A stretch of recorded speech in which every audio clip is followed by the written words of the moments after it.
Good morning. My inspiration today comes from Salt and Pepper.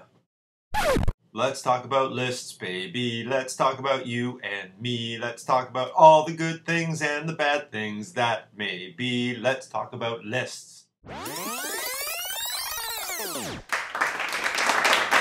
we first explored buying a prospect list, I did a quick Google search. 55 million hits. There are a lot of people selling prospect lists. Some of them are very good, some not so much, and some are downright terrible. Let's talk about what to look for. Okay, the good news is most lists contain enough information to start a multi-channel campaign. Sure, 5 to 15% of the information is going to be stale, but at least we know that our message is going to reach the majority of our audience. The bad news is, with so many service providers out there, it's hard to know who to trust. You don't know what information you're going to get. You certainly don't know anything about the person on the list. So to market to these people effectively, we have to use a more expensive multi-channel campaign. So there are two ways to acquire a list. Some organizations will still sell you the list, allowing you to use it for whatever you want, but the growing trend is in the rental of a list for a one-time use.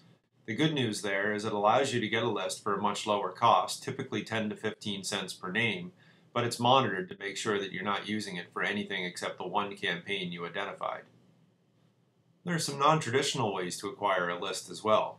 Joining an organization like the Chamber of Commerce or Better Business Bureau or any other association will normally give you access to their membership directory, which can be converted into a prospect list, and at least we know something about those organizations. They belong to the same association we do.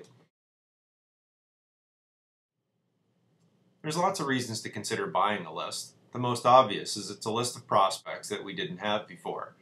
Some of the more subtle reasons for buying a list may include saving money on our postage by getting over 1,000 names in our database. Equally as importantly, it's no more work to send a direct mail piece to 1,000 people than it is to send it to 100. So how do we know if buying a prospect list is right for us? Well, we just need to look at the math.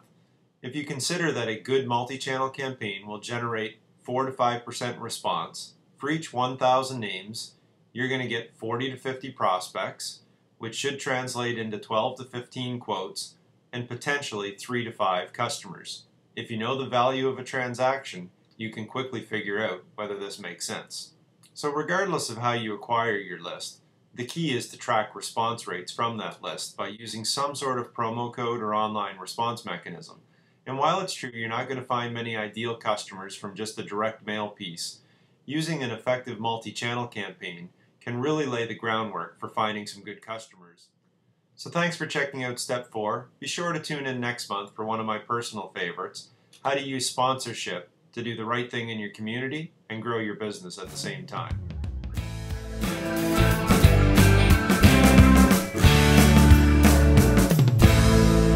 With so many people out there, it's hard to know who you can trust, and trust me. That's funny.